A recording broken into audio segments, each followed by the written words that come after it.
I really need to get something off my chest. It's about my divorce, and to be honest, it's been weighing on me for a while now. I'm a 32-year-old guy, and for the past 10 years, I've been a mechanic. I started right after tech school and learned the ropes in my uncle's garage. I've worked at the same shop ever since, a place that's pretty well known in town. Or should I say, it was well known. More on that in a bit. Mechanics get a bad rap sometimes. A lot of people think it's just about changing oil and checking tire pressure, but it's so much more than that. Cars today are essentially computers on wheels, and you have to really know what you're doing. I've always enjoyed it. It's honest work, and it pays the bills. But most importantly, I love it. I met Sarah about 7 years ago when she brought her car in for repairs. Looking back now, I should have noticed the signs from day one, but I was too caught up in it all. She went on and on about how her car was premium and needed special care. I thought she was a little full of herself, but when she smiled at me, all of that just faded away. She worked at a fancy marketing firm downtown, always dressed in expensive suits and carrying designer bags that I couldn't even pronounce. I'm not going to lie. I felt pretty lucky that someone like her would even look at someone like me. I worked hard, and I was making decent money, but let's be real. I still came home every night with grease under my nails. We started dating, and for the first couple of years, things were great. She'd ask me questions about the work I did, and I'd show her the ropes when she stopped by the shop. Sometimes, she'd even bring lunch, and my coworkers would joke about how I'd managed to land such a classy girlfriend. Despite the differences in our worlds, I really thought we had something special. She would tell me how much she admired my work ethic and how she loved that I followed my passion. After about 2 years of dating, we got married. It was a pretty decent-sized wedding, mostly funded by her parents. I pitched in what I could. Her dad was a big-shot real estate developer, but at first he seemed okay with me. He acted like he respected the fact that I worked with my hands, and that's probably why he agreed to co-sign the loan for the house I bought before we got married. I'd been saving for years, living in a tiny apartment, and putting away every extra dollar I made from side jobs. The house wasn't fancy, just 3 bedrooms, 2 baths, and a decent yard, but it was in a great neighborhood. I was proud of it. The only reason I needed her dad to co-sign was for the interest rate, but I made every payment myself. Never missed one. At first, Sarah seemed excited about the house. We talked about fixing it up together and making it our own. But as time went on, she started making these little comments that made me feel like what I'd worked so hard for wasn't good enough. At dinner parties with her coworkers, she'd casually mention that we were planning to move to a better neighborhood soon, or that this house was just a starter home. I started to feel like I wasn't measuring up. I noticed pretty quickly that she didn't like talking about what I did for a living. At office parties, when she'd actually bring me along, she'd introduce me as a small business owner in the automotive industry. Technically, I became one, but back then, I was still a mechanic. It felt like she was embarrassed to just call me that. My sister Jenny noticed it too. She'd sometimes bring her car into my shop for repairs, and one time, she told me, "I don't trust the way she looks at you, like you're some project she's working on." I brushed it off because, you know, how sisters can be. They think no one is good enough for their brother. The first year of our marriage was fine, I guess. We had our routines. I'd work at the shop from 7 a.m. to 6 p.m., sometimes later if we had a tough job. Sarah worked 9 to 5, but often stayed late for client meetings or team events. I should have paid more attention to those late nights, but I was busy taking business classes at the community college. I didn't tell her about them, though, because whenever I suggested improving myself in any way that didn't involve leaving the auto shop, she'd make fun of it. Looking back, I can see the warning signs everywhere. She'd wrinkle her nose when I came home with grease stains on my clothes, and she stopped hanging out in the garage while I worked on my project car. She started making little comments about how I should go back to school for a real career. But you know what they say about hindsight? It's 2020. Things really started to go downhill about 2 years into our marriage. Sarah got promoted at her marketing firm, and that's when everything changed. She came home talking about these fancy client dinners and office events.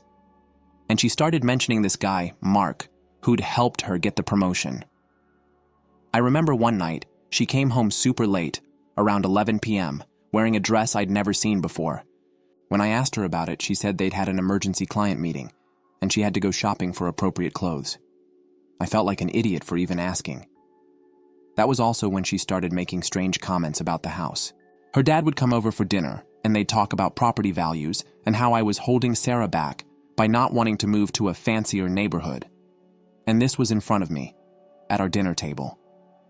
She'd just sit there, nodding along while he talked about how his signature on the loan gave him a say in what happened to the house. But the worst part? She started treating my job like it was a joke. One time, a rich client brought in his Ferrari for repairs. Most shops in town wouldn't touch it, but I had the certifications for luxury cars. Sarah actually told her friends that I was playing around with expensive toys instead of focusing on a real career. Meanwhile, I was making a ton of money fixing these high-end cars. But she never cared to ask about that. The work parties? Those were a nightmare. There was this one fancy Christmas party at a swanky hotel downtown. I spent a good amount of money buying a nice suit just so I'd fit in with her crowd. But the whole night she kept leaving me alone while she hung out with her work friends. Her office crowd was something else. Guys in expensive suits talking about their investment portfolios and vacation homes. One guy even asked me if I knew any reliable mechanics right after Sarah introduced me as her husband. She just laughed it off, but I stood there feeling like a complete outsider. The distance between us only grew after that party. We used to eat dinner together most nights, but now she was working late more and more. When she was home, she seemed distracted, always checking her phone or laptop. I suggested date nights or weekend trips like we used to do, but there was always some work emergency or client meeting that got in the way. I started noticing she was texting all the time, walking out of rooms to take calls. Classic signs, right? But I kept telling myself I was just being paranoid. After all, she was a marketing executive now. Of course, she'd have a lot of work calls. But then the real problem started when her brother got involved. He was always a piece of work. He brought his car into my shop once and expected me to fix it for free because we were family. When I told him he'd have to pay like everyone else, he ran crying to Sarah, saying I was being difficult. She sided with him, saying I should help family out, since I was just doing simple car repairs. And her dad got worse too. He started showing up at my shop unannounced, asking about my finances and demanding to see paperwork on the house payments, saying he was protecting his investment. Never mind the fact that I had never missed a payment. I was working late more often, partly to avoid these arguments and partly because I was taking business classes. Sarah never asked why I was late. She probably just assumed I was working on cars. Instead, she made snide comments about how I was choosing Greece over her. And then came the breaking point. During one of her company's summer parties, she insisted I come, claiming it would make up for missing the last few office events, even though I hadn't actually missed them. She just told people I hadn't come. I walked into the venue and saw her standing way too close to this tall guy in an expensive suit. Later, I found out that was Mark, the guy she'd been mentioning so often. They both jumped apart when they saw me and, well, that's when I knew for sure. I wasn't stupid. I knew something was going on. I didn't have proof yet, but after that night, I couldn't ignore the signs anymore. I started paying attention to the patterns. Every Thursday, she'd stay late at the office, but her car wouldn't be in the parking lot when I drove by. And then there were the credit card statements. Restaurants I'd never heard of, always for 2 people, always on Thursdays. When I asked her about it, she'd get defensive and say they were client meetings.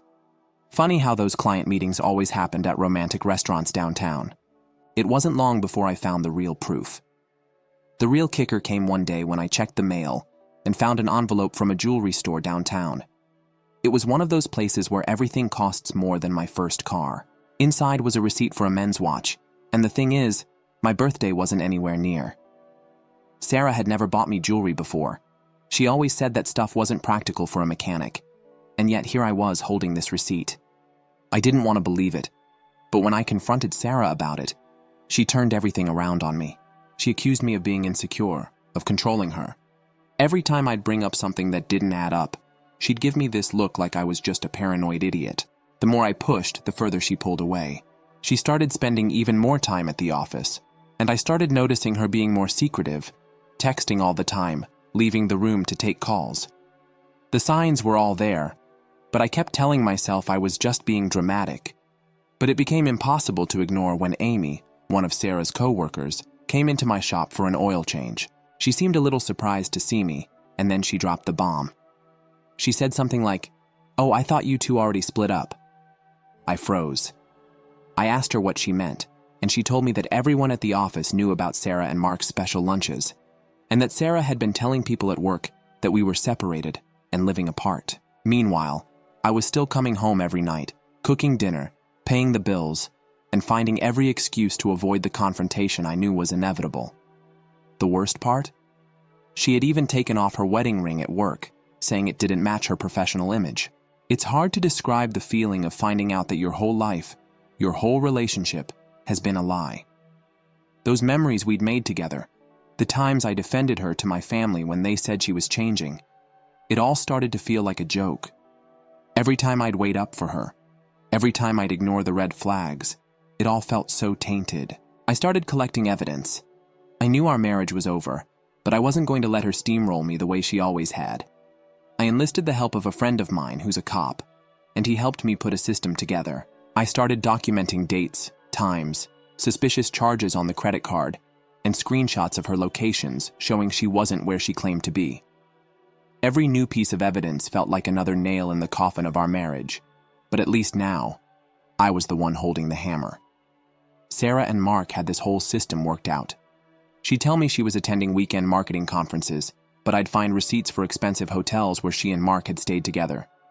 She'd accidentally used our joint credit card instead of her personal one, a rookie mistake. But what really stung was when I found screenshots on her laptop of houses they were looking at together. Big, fancy houses in an expensive part of town. They were laughing about how they'd be able to afford them once they got rid of dead weight. I was pretty sure that dead weight referred to me. By this point, I had enough proof to know that this wasn't just a little fling. This was a full-on affair, and they had been planning their future without me. But it wasn't just the betrayal that stung. It was realizing how much effort Sarah had put into making me look like the clueless idiot who couldn't see what was right in front of him. My sister Jenny came by the shop one day and saw the state I was in. I hadn't been sleeping much, and she could tell. She took one look at the evidence I had gathered and said I needed to get a lawyer. She knew a guy who specialized in divorce cases, and she said he'd handled situations like mine before. It was time to end this. I kept working at the shop and going to my business classes, staying late to avoid being at home with Sarah. One night, she actually came home early enough to catch me reviewing some financial documents at the kitchen table. I slid my business school assignments under the stack of repair invoices, trying to keep my cool. She asked with that condescending smile of hers, "More repair invoices?" "Yeah, just trying to keep track of everything," I said, my voice as calm as I could manage. "You know how it is with us simple mechanics." She sighed theatrically. "You know, if you'd just let me handle the books like I suggested, I do have an MBA. I had to bite my tongue, but I shot back. "I wouldn't want to burden you with my little shop's problems. Besides, you're so busy with all those late meetings lately. How was the one tonight, by the way? Productive?" She didn't even seem to notice the jab. "We're working on something big," she said, suddenly very interested in her phone. I wasn't going to let her think I was just some idiot mechanic who couldn't see the bigger picture. While she was busy looking down on me, I was quietly building something bigger, something she didn't even realize was happening. But the final straw came when I checked our joint savings account. It was nearly empty. Sarah had transferred almost everything out, leaving just enough to cover the monthly bills. When I confronted her about it, she claimed she was investing in her future. She didn't even try to hide it anymore. That's when I called the lawyer. Meeting with the lawyer was eye-opening. He went through everything I had gathered: credit card receipts, texts, hotel bookings, even the messages between Sarah and Mark about the houses they were planning on buying. My lawyer looked at me and said, "You've got a solid case, especially since our state takes cheating into account during divorce proceedings." That was the first time I felt like I might actually come out of this with something. The validation was almost a relief. He told me to keep acting normal while he got the paperwork ready. That was probably the hardest part. For 2 weeks, I had to pretend like nothing was wrong. Every morning, I'd watch Sarah get ready for work, knowing she was going to meet Mark. She'd come home late, and I'd have to listen to her lies about client meetings. I even had to sit through dinner with her parents one night, where they spent the entire time talking about how I needed to sign over part of the house to Sarah for security purposes. The lawyer told me to get proof of her father's demands about the house, so I started recording our conversations. It was legal in my state with one-party consent, and let me tell you, I got some pretty interesting stuff. Her dad literally said, while joking, that he'd make my life difficult if I didn't give Sarah what she wanted. The tension was unbearable, but I kept telling myself to stay calm. Every day, I felt more like I was preparing for a battle I couldn't avoid, and I was getting more and more convinced that Sarah and her family thought I was just going to roll over. The worst part was knowing that Sarah was still living in this alternate reality where I was the bad guy. Meanwhile, I was living in the real world, gathering everything I could to make sure I didn't lose it all. The day everything exploded came like a storm I saw brewing, but couldn't stop. It was a regular Thursday, Sarah's usual late meeting night. My neighbor called me at the shop. He said, "I thought you should know. Sarah just pulled up with some man I've never seen before. They went inside together." I knew exactly who it was.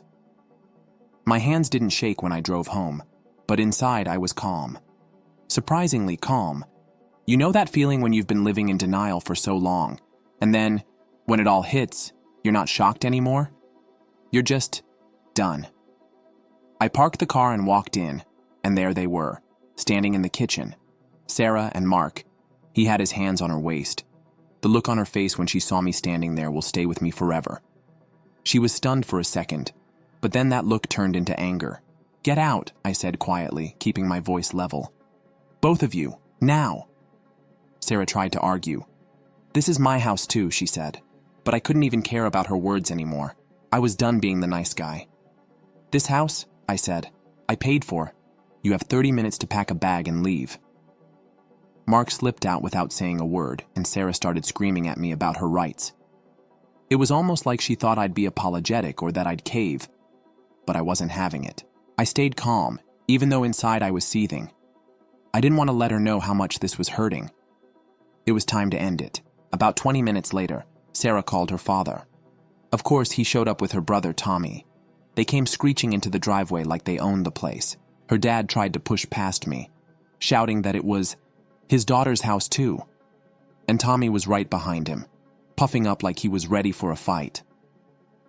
I stayed calm, holding up my phone, already recording. "You're both trespassing," I said. "I've already called the police. They're on their way."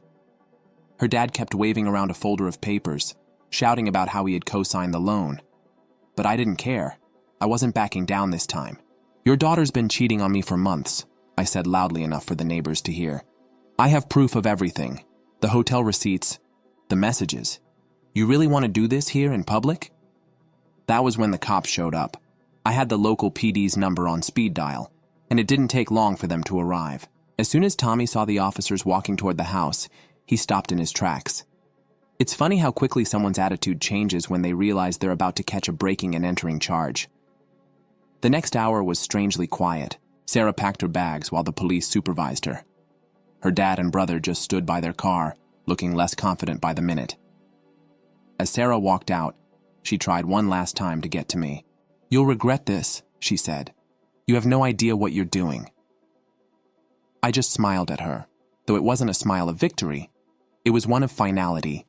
Actually, I know exactly what I'm doing. The next day, my lawyer filed for divorce. Sarah got served papers at her office, and I found out later she made a scene, crying to her coworkers about how cruel I was. She tried to paint me as the villain, but the truth was there for anyone who cared to see it. Her lawyer immediately contacted mine, trying to negotiate before things got too messy. They offered to let me keep the house if I paid Sarah a huge settlement. The amount they wanted was crazy, like they thought I was hiding money somewhere. My lawyer told them to pound sand. That weekend was chaos. Sarah's family spread rumors about me, saying I was abusive, trapping her in a bad marriage, that I was trying to leave her homeless. Some of her friends even posted things on social media about me. My sister wanted to respond, but I told her to let them dig their own graves. I wasn't going to stoop to their level. Sarah tried coming back to the house to grab more stuff, but I'd already changed the locks. She left me a long voicemail calling me petty and immature, but it was rich coming from someone who got caught going through my house with her boyfriend. The next few weeks were a paperwork circus. Her lawyer kept sending these demanding letters like they thought Sarah was entitled to everything just because her dad's name was on the loan. They really thought they had me cornered. They even sent a detailed list of everything they wanted. Half the house, half my savings, my project car, even my tools. Like they were shopping from a catalog or something. But the thing is, I wasn't going to let that happen. I wasn't going to roll over and let them take everything I worked for. Not this time. I'd already started playing my cards. The first court date was just a preliminary hearing, but Sarah and her crew treated it like they'd already won. They showed up in full force. Sarah, her parents, Mark, and this expensive-looking lawyer who looked like he'd just stepped out of a TV drama. They all sat together, whispering and pointing at me like I was some kind of joke. I didn't let it bother me. I kept my head high and stayed calm. I was used to people looking down on me, but I wasn't that guy anymore. My lawyer told me to wear my work clothes, not the greasy ones, but my clean shop uniform with my name and certifications on it. He said it would help show the court I was a working professional, not some lazy bum like they were trying to paint me. Sarah actually laughed when she saw me, and then told Mark loud enough for everyone to hear, "He can't even dress properly for court." I didn't let it faze me. I knew exactly what I was doing. Sarah's lawyer started off by talking about how Sarah had supported my career and helped build the business. That was rich. She'd never even looked at my business paperwork, let alone helped with it. But Sarah's lawyer kept running with this fake story, claiming she was the reason the shop had been successful. My lawyer stayed quiet, calmly taking notes, letting them dig their own hole. Then they brought up the house. Sarah's dad took the stand, claiming he'd co-signed the loan because I wasn't financially stable enough to get approved on my own. He tried to make it sound like he was doing me a favor, but my lawyer wasn't buying it. He sat there taking notes, looking like he was waiting for the right moment to strike. That moment came sooner than I expected. When it was our turn, my lawyer called up my first witness. It was my old boss from the shop. I could tell Sarah's side didn't know what was coming. They probably thought he was just going to talk about my work ethic or something, but he didn't. Instead, he pulled out a contract from 6 months ago, showing that he had sold the entire business to me. I'd been the owner of the shop for half a year, but I kept working regular shifts because I loved the work. You should have seen their faces. Mark's smug grin disappeared real quick. Sarah's dad stopped whispering, and Sarah went completely pale. My lawyer started showing the documentation I'd been collecting over the years, my business classes, the loan I'd gotten approved for without any co-signers, and the shop's financial records. The business was doing great, way better than they thought. Those luxury car repairs I did, they brought in serious cash. But what really caught Sarah off guard was when my lawyer revealed just how much the shop was worth. She'd thought I was just some mechanic, but I'd been building something bigger while she was out with Mark. The shop had contracts with 3 luxury car dealerships and a fleet maintenance deal with a local company. We were even about to open a second location.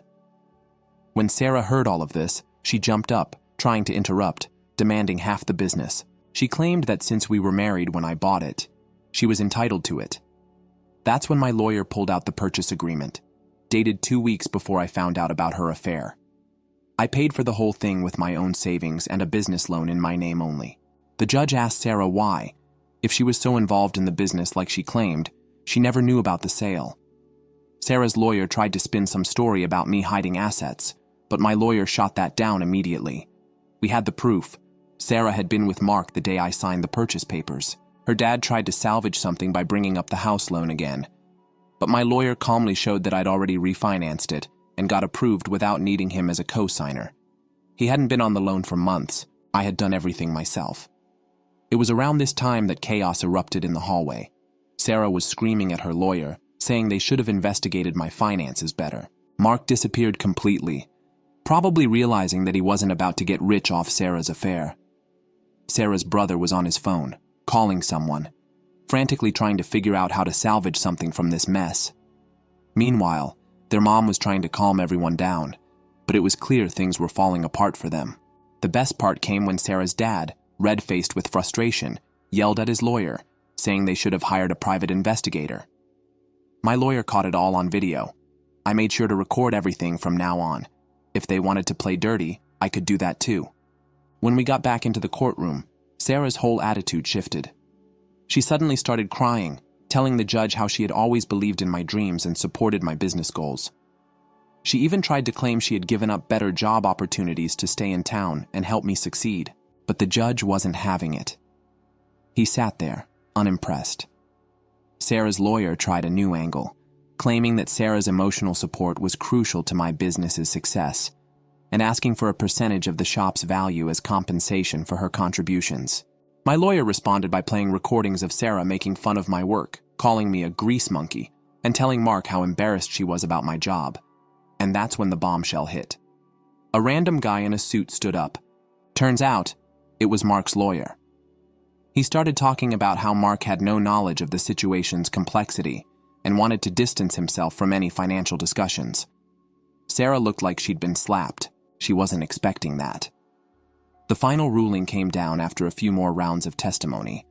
The judge said Sarah had no claim to my business. She got nothing from it. The house was mine, free and clear. She got to keep her car, which was in her name anyway, and a small amount of spousal support for 3 months to help her transition. That was it. Sarah completely lost it. She started crying about how unfair everything was, about how she'd wasted years with me. The judge actually told her to be quiet or he'd hold her in contempt. Her mom had to drag her out of the courtroom, and I have to admit, there was something satisfying about watching her get escorted out, knowing that the truth had come out, and she wasn't going to walk away with anything. The aftermath of that court ruling was something else. Sarah's dad didn't take it well. He tried to spread rumors about me in the business community, telling people that I had conned Sarah out of everything.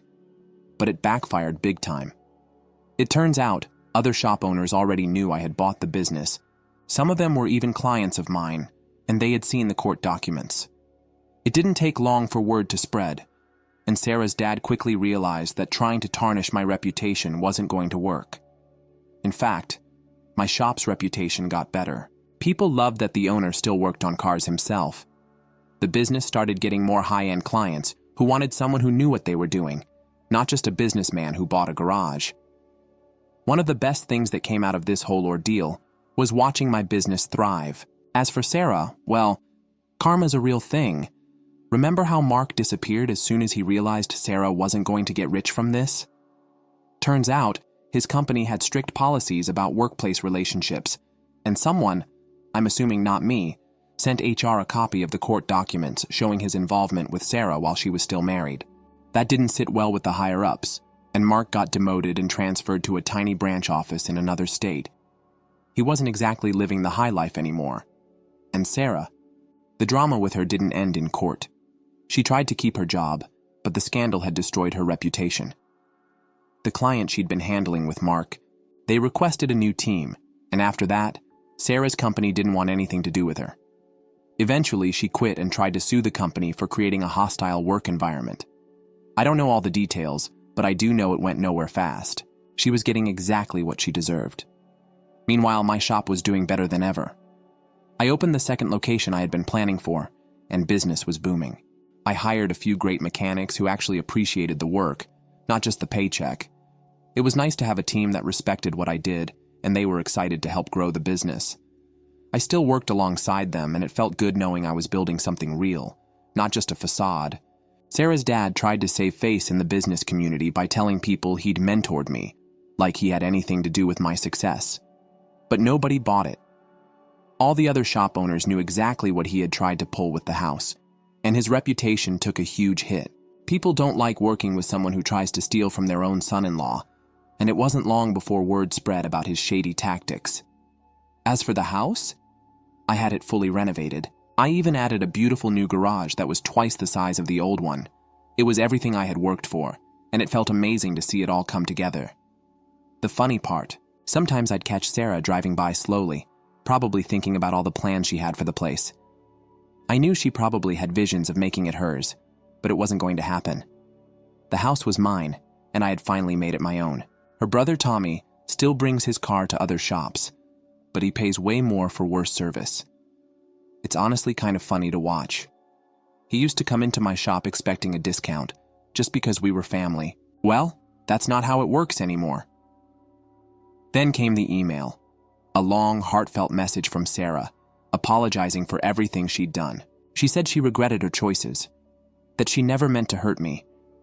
She claimed she realized Mark wasn't who she thought he was, especially after he took the transfer. She wanted to know if we could talk about everything. I didn't respond. My sister Jenny keeps telling me I should write a book about everything that happened.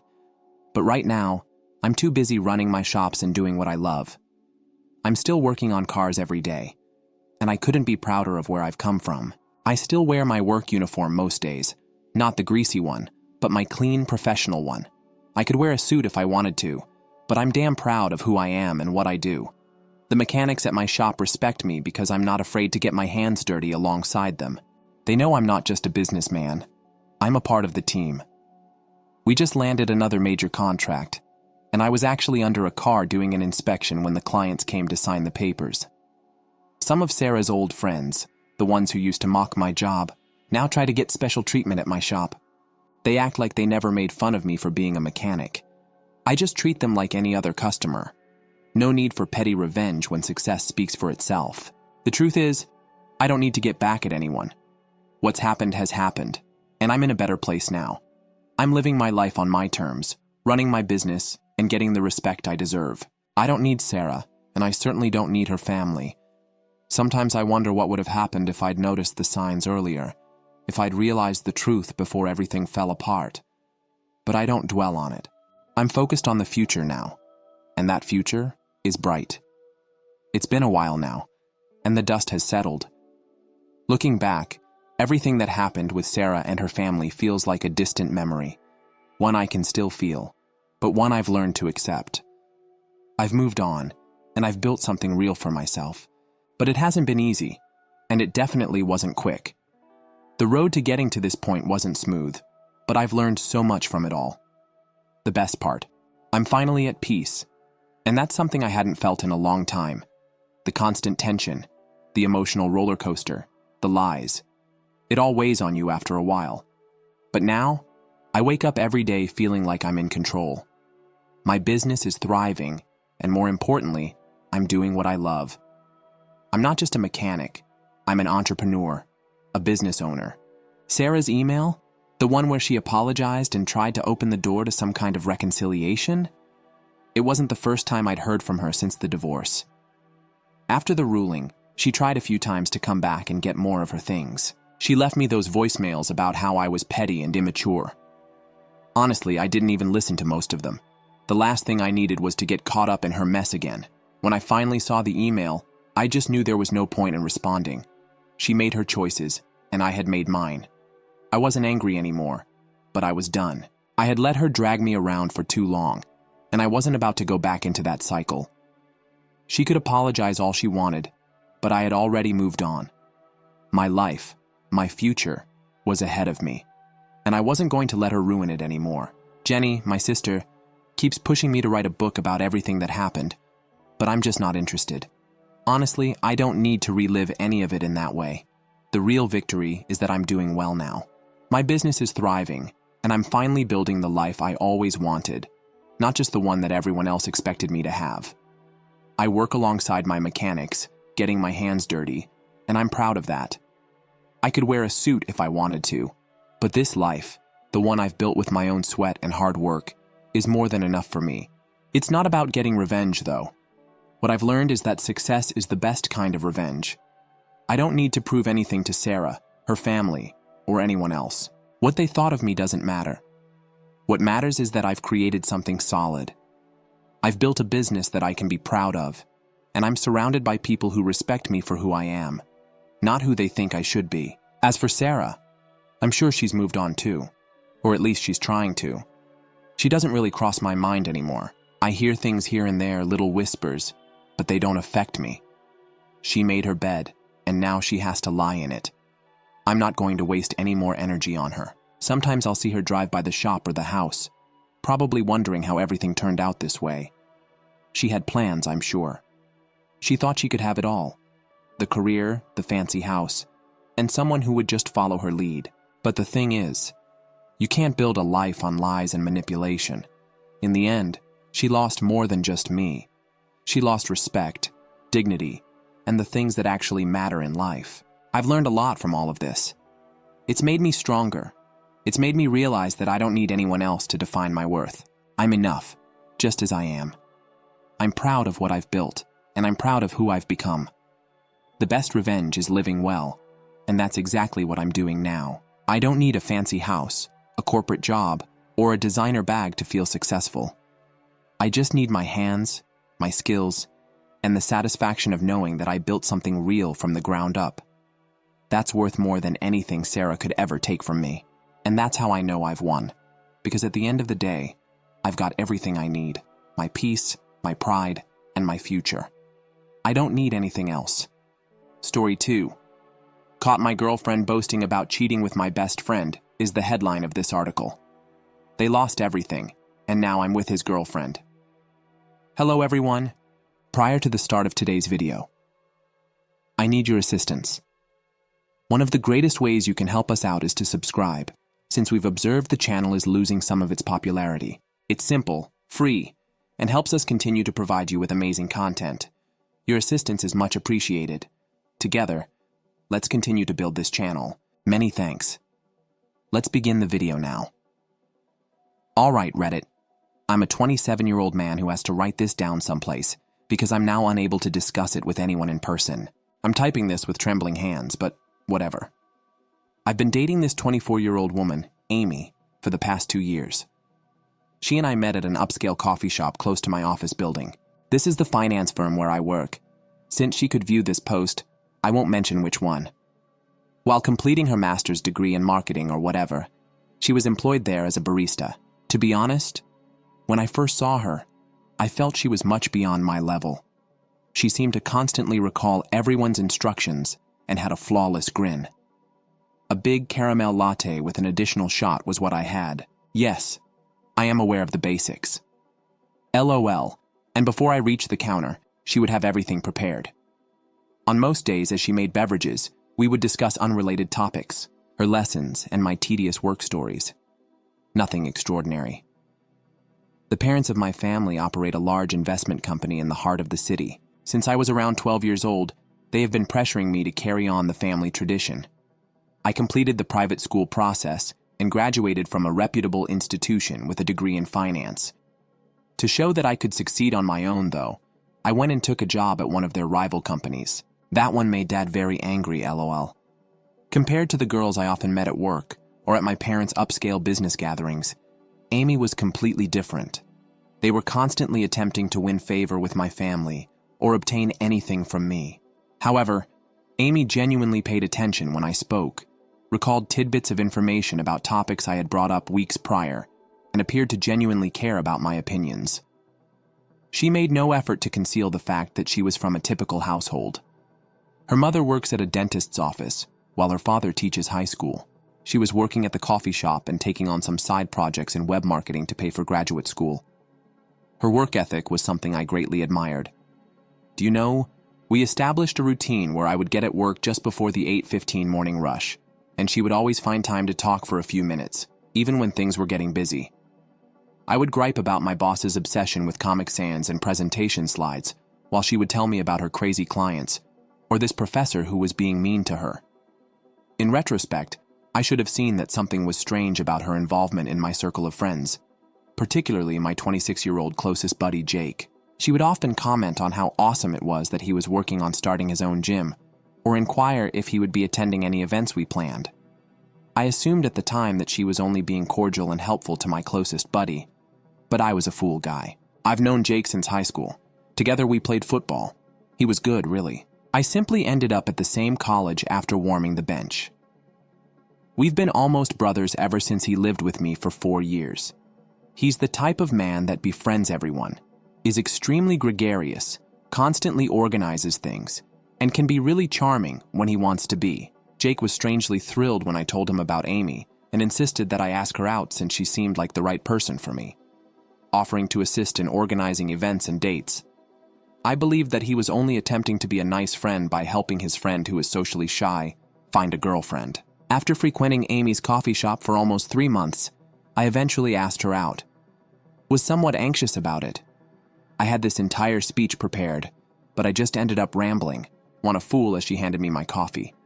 Would you want to go out to supper sometime? Before I could even finish fumbling through the question, she answered yes. Jake assisted me in organizing this lovely supper at a restaurant owned by a client of his gym. That evening, Amy exuded genuine happiness. You know, that's what's so twisted up about all of this. She was so good at playing the role of the ideal girlfriend. When I was having trouble remembering crucial dates and other details, they would always send me good morning SMS and bring me lunch at work. When we went out, we didn't even glance at other males. Except, evidently, for Jake, but I'll talk about that later. Thus, things proceeded really quickly once Amy and I began dating. We clicked immediately. She looked really pleased when I explained complicated market concepts and was quite interested in learning about my work, or at least seeming to be. I now understood that she was most likely only gathering information to determine how advanced her scheme was. Strangely, Jake was there from the beginning.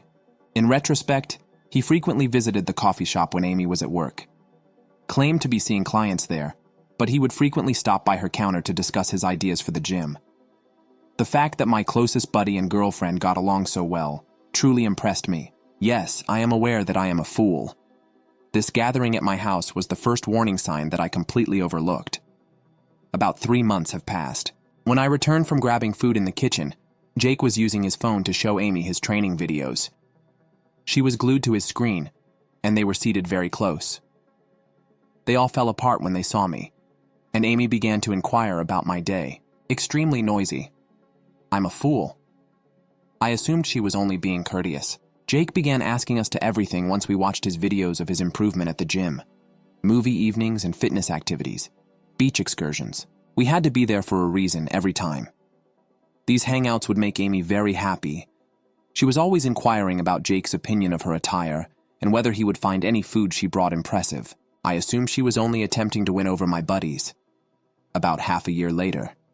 Because she was my girlfriend, Amy received a special rate when she began working out at Jake's gym and stated that she wanted to help his business. She would go at odd hours, such as late at night or very early before work.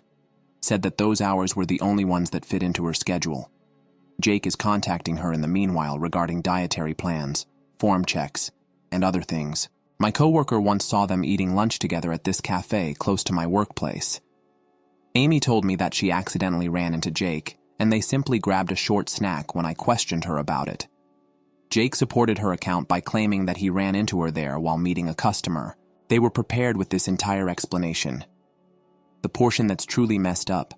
I thought Amy was the ideal girlfriend during all of this. She always remembered significant dates, cooked my favorite meals, and left small messages in my work bag. She even created these Christmas cookies perfectly using my mom's trade secret recipe.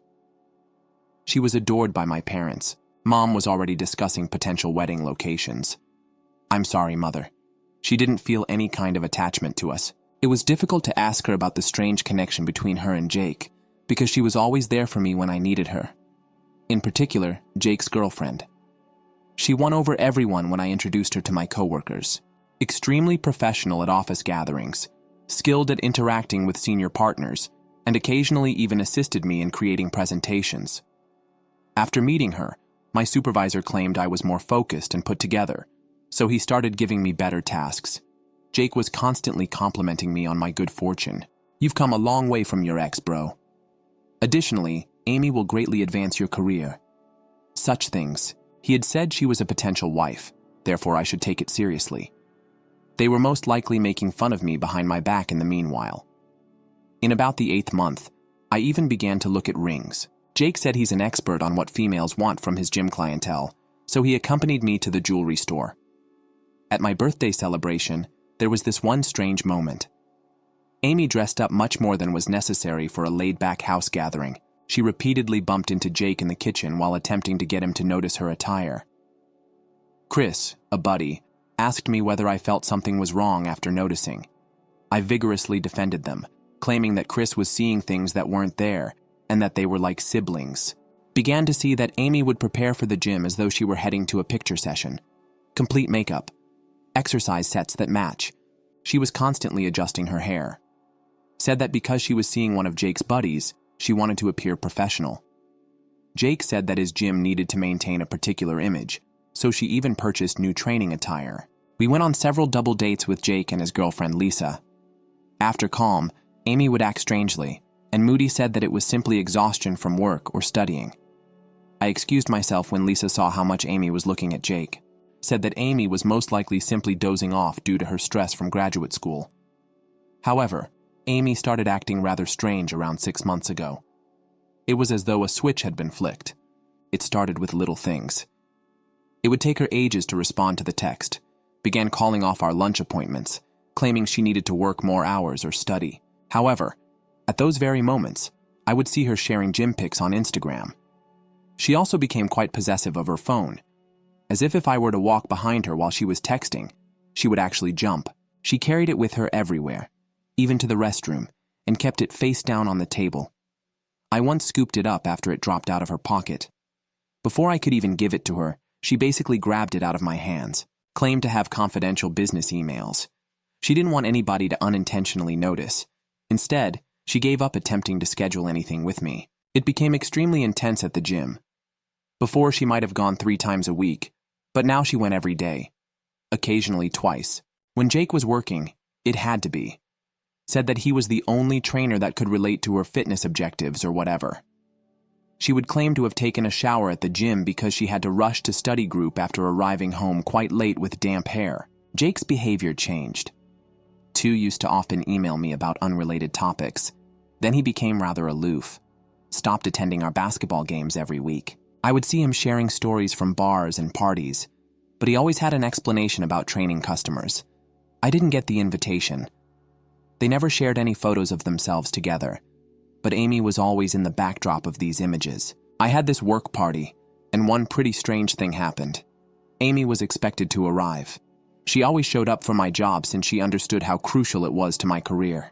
However, she texted around half an hour prior, stating that she needed to stay at home due to a severe migraine. My supervisor was expecting to see her again, so I was a little unhappy.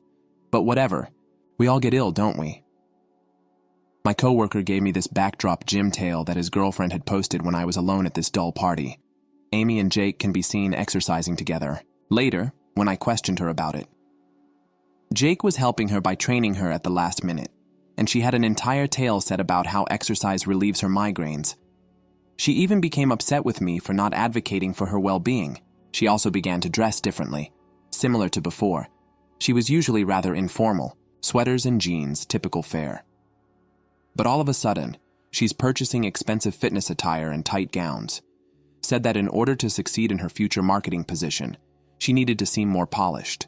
However, she only wore this clothing when she was certain Jake would be present in the extremely disturbed area. She began to talk about Jake often, as if she would haphazardly bring him up in irrelevant situations.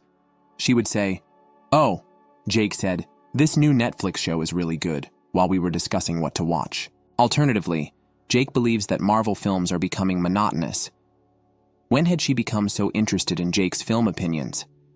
I chose to surprise her at the coffee shop where she worked, since I believed I could be the issue.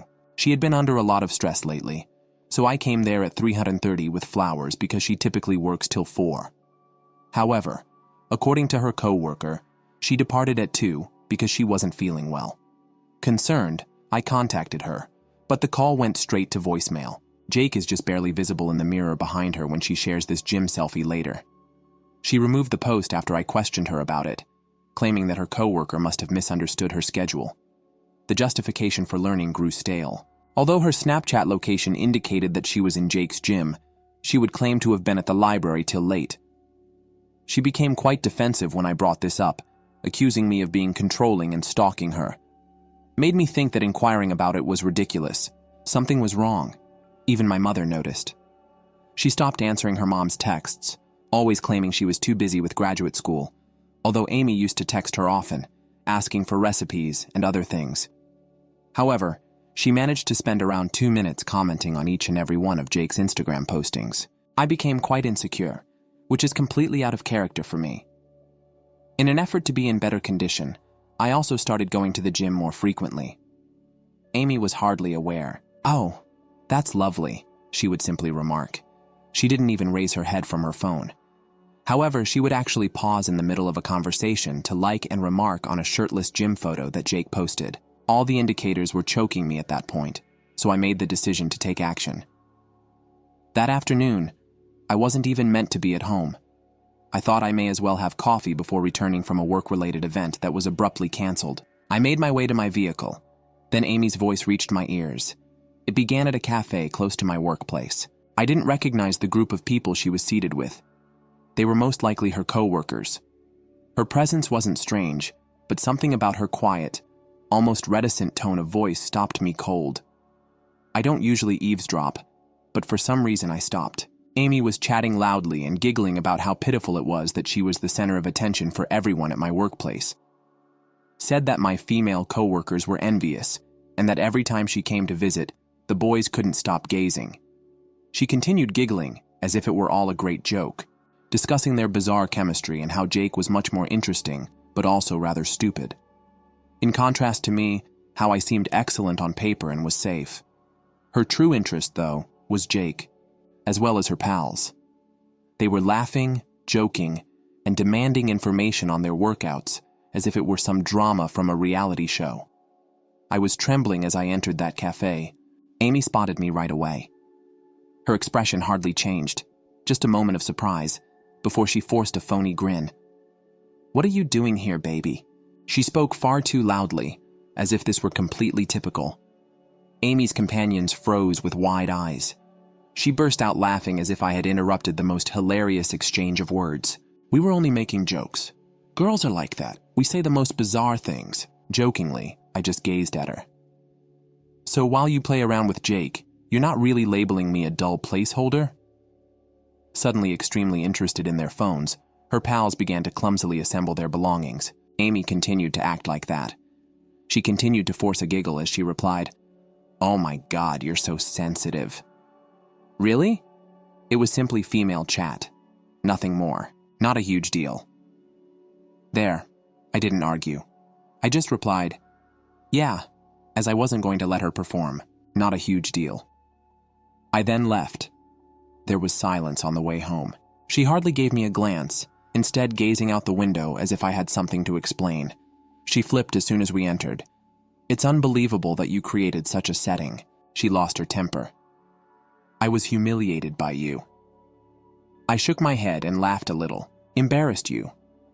You're the one discussing your own passion, and I'm simply a dull, safe stand-in. But show it if it's so harmless." She squinted. "What are you saying?" She had left her phone on the counter, and I took it out. "Jake, open your text. Read them aloud." Her entire face altered. "Are you serious?" She crossed her arms and sneered. "Do you want me to entertain you right now? This is really dominating. There's nothing to conceal, you said. Read them then." I extended her phone. "Or ought I to?" As if I posed a threat, she grabbed the phone from me and pressed it to her chest. "This is crazy. A joke has you acting irrationally." But it wasn't a joke, as we both knew. Furthermore, she had no reason to read those texts. I then raised her phone, allowed it to look at her startled face, and immediately accessed her messages with Jake. As I scrolled, my hands were trembling. No direct admissions. No, "You are loved," or anything that would render this case closed. But the way they spoke, the late-night messages and the inside jokes, it wasn't a harmless thing. It was excessive, too much like home. That's what made me crazy. Why did she say all that at the cafe if nothing was happening? Why pretend that Jake was some crazy, ardent secret? Well, I was just the handsome guy in pictures. I was unable to even gaze at her. She stood there calling my name as if I were the issue, but I threw her phone onto the couch and left. I wasn't only angry with her, though. More than anything else, I was furious with Jake. Ready to throw hands, I got into my car and drove directly to his place. He was there when the door opened. Lisa, his girlfriend, was too. Jake seemed truly perplexed, as if I had just arrived speaking a strange tongue. "What on earth are you discussing?" He questioned me as if I were a streetwise madman. "Amy is simply a client, guy. You're imagining things." And then Lisa jumped in, backing him up. "Jake would never do that to you," she replied, shaking her head like this was all some enormous misunderstanding. "He literally always speaks about how fantastic you and Amy are together." They made me feel like a complete idiot, that I had just blown up my own relationship over nothing. I left Jake's apartment feeling worse than when I went there. Maybe I was being paranoid. Maybe that was just gym talk. Amy kept driving it into my brain, saying I was ruining everything over some foolish jokes. But I couldn't shake the sensation, the way she talked in that cafe, the defensiveness, her conduct altered. The texts that weren't blatantly terrible but yet felt wrong. There was a problem. I simply didn't yet know what it was. Either I'm overreacting, or they were purposefully making me nuts. Things were pretty strange after being left completely perplexed. Amy had a radical transformation, began bombarding me with love bombs. All of a sudden, I wanted to email you for hours about our next travel plans months in advance. Then she would make a mistake. As though every time Jake's name was mentioned, she would become extremely anxious. Or swiftly shift the topic if someone brought up the gym. She even informed me she would block Jake everywhere and quit coming to the gym. I would feel more at ease stating that she only cares about me if that were the case. Jake's manipulation was much worse. Began asking me to everything. Workouts and get-togethers. Even wanted to organize a trip for Lisa, Amy, and myself as a pair. Then I received a letter from this girl named Maria from Amy's workplace, who stated she felt bad for being silent. It seems that Jake's training pauses coincided well with Amy's extended lunch breaks. Amy's work calendar had several meetings checked off that didn't exist, according to screenshots Maria shared. Amy lost it when I showed her the screenshots. It began to weep, claiming that I was ruining everything by not trusting Maria and that she was jealous of her success. I also received messages from her friends accusing me of being harsh and domineering by looking into her. Jake played it flawlessly as well, acting worried when I suggested that my trust difficulties could require therapy. Jake was concerned about my paranoid behavior, Lisa would tell me. I felt insane for having any suspicions. The worst thing? Some of our friends began to sympathize with them, claiming that I was exaggerating over some innocuous flirtation at the gym. One buddy really stated, maybe you should forgive them and move on even if something did happen. Such as, I was on the verge of believing them. I was on the verge of believing I was dreaming. The last straw, however, was when I chose to use Mike, one of the other trainers, to gain access to the gym's CCTV footage. I wanted to know whether my paranoia was genuine. Amy entered Jake's private training area late at night after the facility was closed, according to the video. She would depart looking unkempt 2 or 3 hours later. This occurred more than once a week.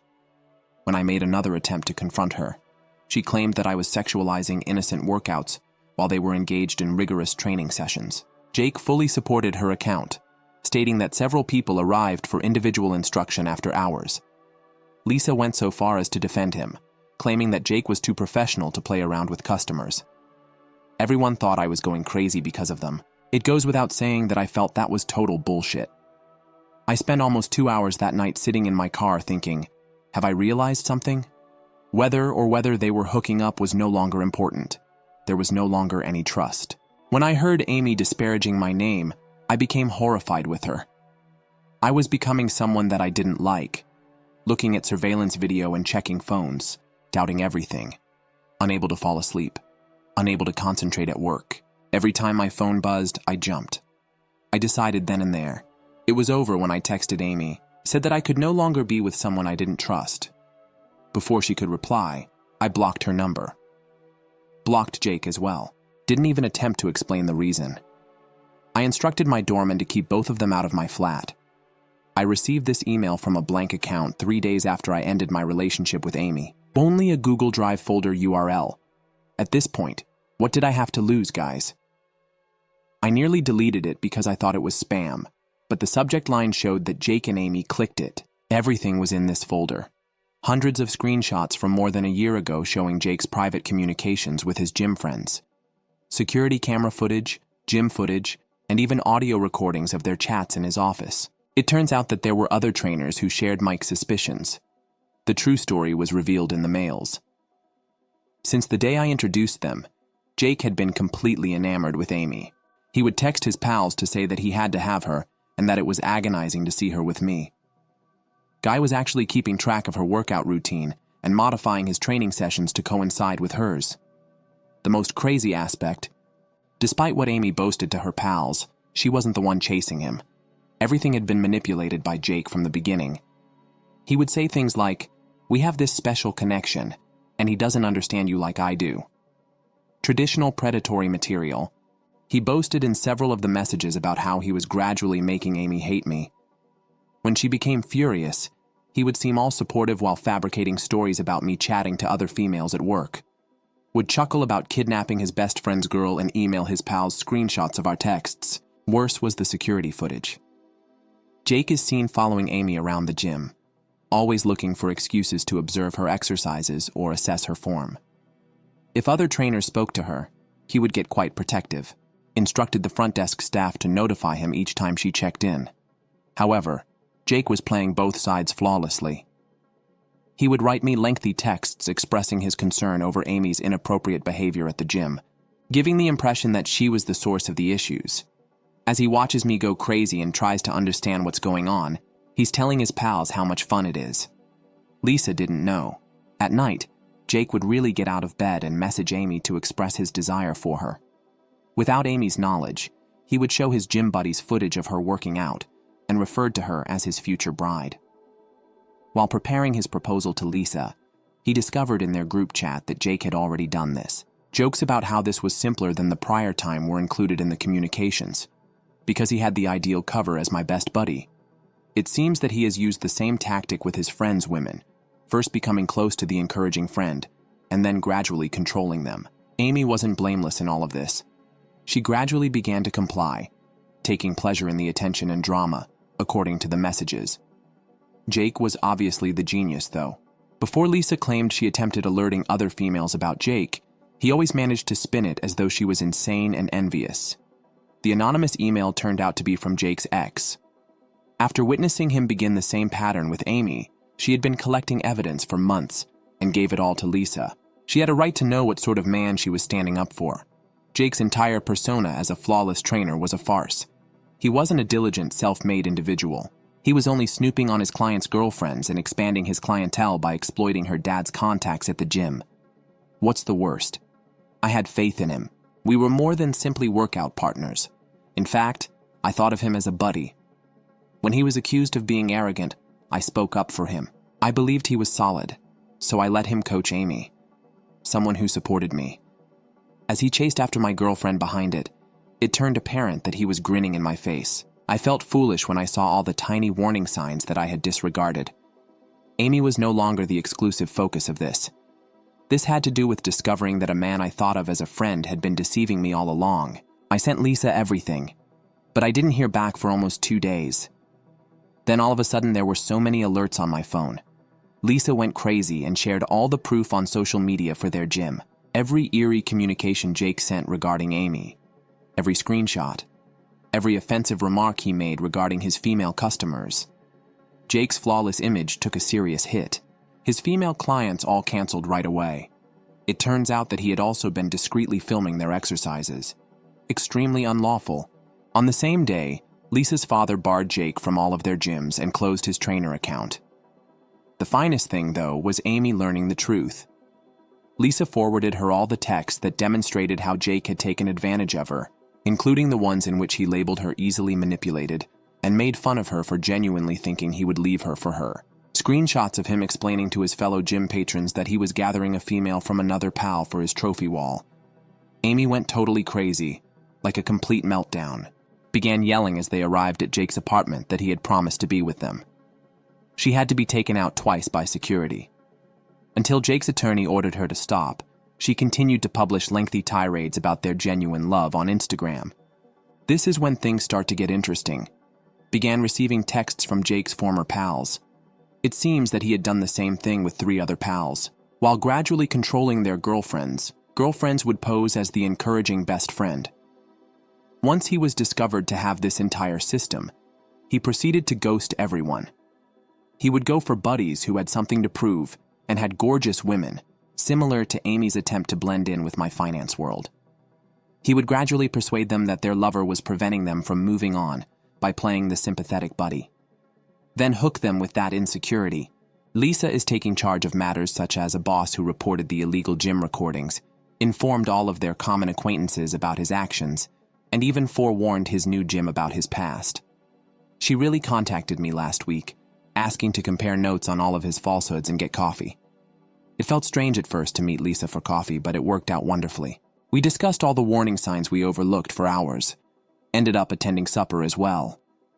We're both moving very slowly, but there's undoubtedly something there. Both require time to comprehend all of this bizarre information. Amy isn't doing well.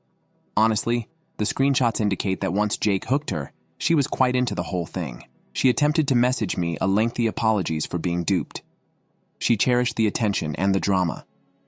Since everyone at her previous employment is aware of what transpired, she is now forced to work at her parents' business. When the illicit recordings were made public, Jake's life fell apart, and he lost his training license. The guys at the gym betrayed him. He attempted to make a comeback at a little gym across town after Lisa revealed everything.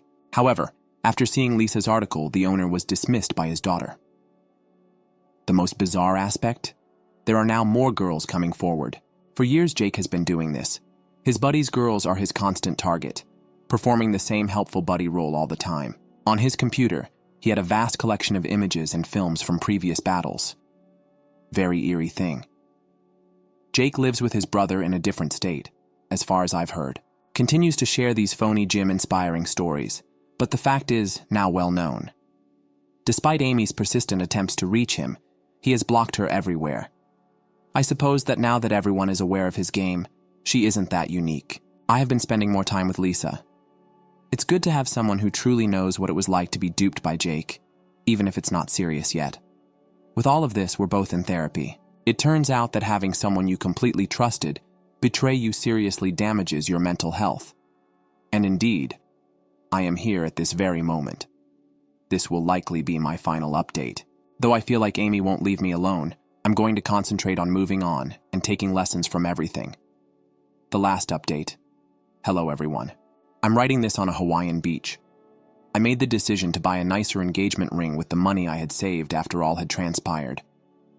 A vacation of 2 weeks. I brought Lisa along.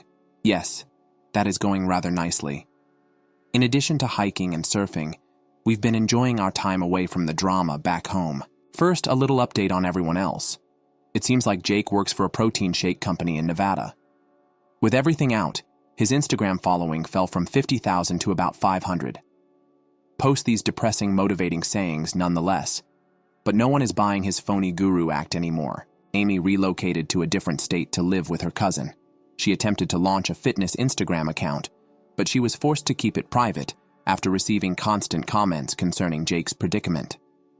The last I heard, she was doing crystal healing or something to discover who she was. Lisa has been outstanding with this entire ordeal. In the beginning, we moved quite slowly.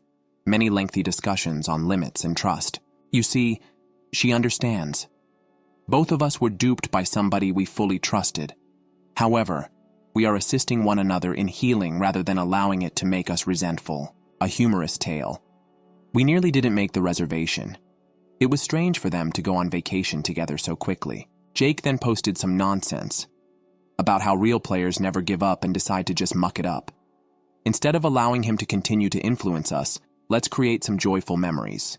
Lisa and I laughed a lot about warning signs we didn't see, including Jake's strange involvement in his friends' relationships. His constant advice, which frequently resulted in breakups, or the fact that he seemingly always dated ladies whose fathers owned gyms or sports businesses. These two fish were swimming together while we were snorkeling yesterday. Lisa jokingly said that their love story was definitely superior than Jake's made-up romantic tales. We've been using comedy a lot to recover. That turns out to be more effective than anger. Mike, the trustworthy trainer from the previous gym, messaged me yesterday to let me know that Jake attempted to apply at his new job. Mike presented the owner with all the proof, and Jake was turned down right away. I suppose karma continues to work itself out. I'm going to concentrate on developing a positive relationship with Lisa right now, advancing professionally, and perhaps organizing other beach getaways. Next time, consider Bali. I appreciate all of your help. Reddit. I would especially like to thank everyone who advised me to follow my instincts when I originally shared that I had heard Amy at that cafe. I escaped a gunshot thanks to you people, and instead I happened onto something genuine. TLDR. While Jake is in Nevada making protein shakes and Amy is someplace doing crystal therapy, I'm living my greatest life in Hawaii with Lisa. Losing phony individuals might occasionally lead to finding real ones.